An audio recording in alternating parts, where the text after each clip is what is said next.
আজকের আয়োজন আপনারা জানেন বাংলাদেশ মানবাধিকার উন্নয়ন ফাউন্ডেশনের ১৬তম বর্ষপূর্তি উপলক্ষে প্রথমে এই প্রতিষ্ঠানের হয়ে শুরু থেকে আজকে পর্যন্ত এই পথ চলায় যারা সাথী ছিলেন, সঙ্গী ছিলেন, যারা কর্মী ছিলেন, সহকর্মী ছিলেন, সবাইকে শুভেচ্ছা জানাচ্ছি। আপনাদের সবাইকে অভিনন্দন এবং শুভেচ্ছা, যারা এই ১৬টি বছর নিরলস পরিশ্রম করে আপনারা এই প্রতিষ্ঠানকে আজকের এই জায়গায় এনে দাঁড় দিয়েছেন। মানবাধিকার উন্নয়ন ফাউন্ডেশন মানুষের মানবের অধিকার, আসলে এখানে যারা বক্তারা বলে গেছেন, প্রথমে জানতে হবে আমাদের এই ফাউন্ডেশন, আমাদের কার্য পরিধি কি, আমাদের সীমাবদ্ধতাগুলো কি, আমাদের কাজ করার ক্ষেত্রগুলো কি। আমি যতটুকু জানি একেবারে ভেরি প্রাইমারি ধারণা থেকে আমি বলতে পারি, সেটা হলো যেহেতু মানবের অধিকার যেটা নিয়ে আমরা কাজ করবো সেটাই আজকে বিশ্বের সর্বোচ্চভাবে লঙ্ঘিত হচ্ছে। আমাদের বাংলাদেশে লঙ্ঘনের আর শেষ রইল কোথায়?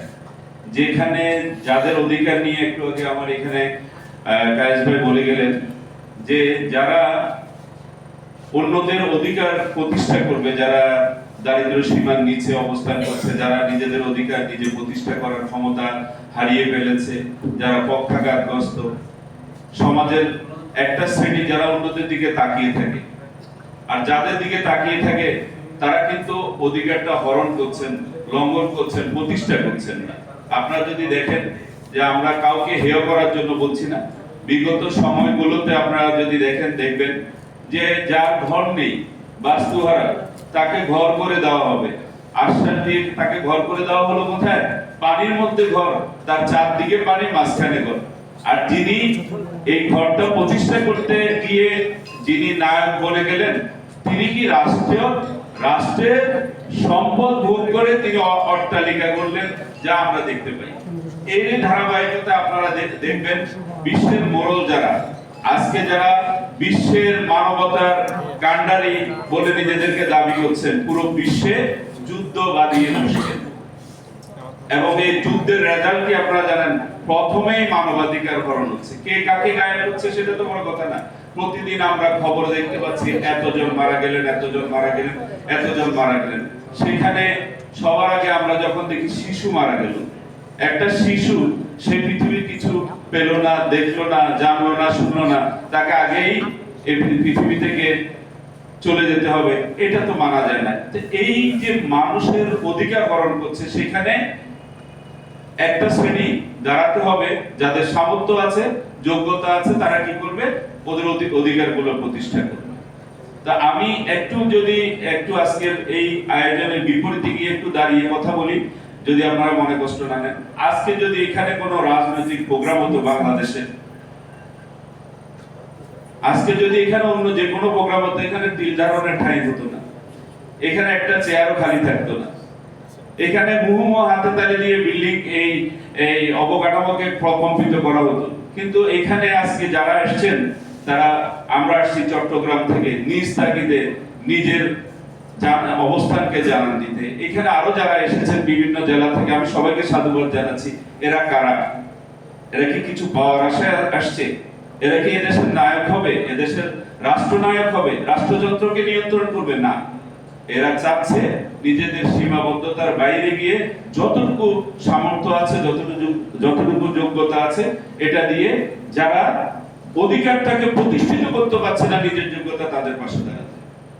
তো যাই হোক, এই কাজটা কিন্তু এত সোজা না, এই কাজটা খুব কঠিন। আর হলো গিয়ে আমি যা দেখেছি বা যতটুকু শুনেছি, যারা এই কাজগুলো করেন তারা কিন্তু কোনো সামর্থ্যবান না যে এই সামর্থ্য নিয়ে আমরা কাজ করছি, আমাকে এই পানটা দেওয়া হয়েছে, আমি এটাকে বন্টন করতে পারবো। এটা হলো নিঃস্বার্থের সামর্থ্যকে ওভারকাম করে নিজের সীমাবদ্ধতাগুলোকে পাশ কাটিয়ে নিজের পরিবার পরিজনকে নিশ্চয়তা নিশ্চিত করে তারপরে গিয়ে বাইরের মানুষের যারা অবহেলিত, যারা শোষিত, বঞ্চিত, সেই মানুষগুলোর অধিকারের কাজ করে। আরেকটা ব্যাপার হলো গিয়ে আমরা যতই সভ্যতার দিকে যাচ্ছে, একটা কথা আছে, civilization means breaking of nature. যত আমরা আধুনিকতার দিকে যাচ্ছি, যত উন্নতির দিকে যাচ্ছি, তত কিন্তু আমরা আসলটাকে হারাই ফেলছি, আমরা রিয়েলিটিটাকে হারাই ফেলতেছি। দেখা যাচ্ছে যে আমরা একজন মানুষ, আমি আমার পাশের যারা মানুষ তাদেরকে নিয়ে বসবাস করব, আমার সুখটা তাদের মধ্যে খুঁজে পাবো, আমার দুঃখে তারা ব্যথিত হবে, তাদের দুঃখে আমি ব্যথিত হবে। কিন্তু আমরা যেটা করছি সেটা হলো কি, এই জিনিসটাকে আমরা একেবারে কবর রচনা করে ওই জিনিসটাকে মাটি দিয়ে নিজের সুখ, নিজের স্বাচ্ছন্দ্য, নিজেকে তুলে ধরা, সমাজে যে মৌলিক অধিকার আছে পাঁচটা, অন্ন, বস্ত্র, বাসস্থান, শিক্ষা, চিকিৎসা, এগুলাকে পাশ কাটায় আমি চিন্তা করছি আমি সমাজের প্রতি হব, আমি সমাজকে নিয়ন্ত্রণ করব, সমাজ আমাকে হিরো মানবে। তা আমরা আসলে হিরো হইতে পারবো তখন যখন আমি যে সমাজে আছি, আমি এই বিশ্বে মানুষ রূপে আসছে 18,000 মুখলেখাদের মধ্যে আমাকে সৃষ্টিকর্তা সর্বশ্রেষ্ঠ জীব করে পাঠিয়েছে। আমি যাদেরকে নিয়ে সর্বশ্রেষ্ঠ জীব হলাম, এদের সবাইকে নিয়ে আমি সুখে আছি কিনা, শান্তিতে আছি কিনা, তাহলে আমার নিজের সুখ আমি খুঁজে পাবো। তো যাই হোক, এখানে আর বেশি কথা বলার প্রয়োজন বোধ করছি না। এখানে যারা আছেন সবাইকে সাধুবাদ জানাচ্ছি, আজকের আয়োজক যারা আছেন তাদেরকে আবারও ধন্যবাদ জানাচ্ছি। বাংলাদেশ মানবাধিকার উন্নয়ন ফাউন্ডেশনের জন্য একটা জোর হাততালি চাইতে পারি। 16 বছর ইনশাআল্লাহ এখানে আমরা যারা নতুন ভাবে সংযুক্ত হলাম, আমি অনেকগুলো চেহারা দেখতে পাচ্ছি, আরো অনেকেই আসবে ইনশাআল্লাহ। এই চলার পথটা আরো দৃঢ় হবে। আমাদের বাংলাদেশ মানবাধিকার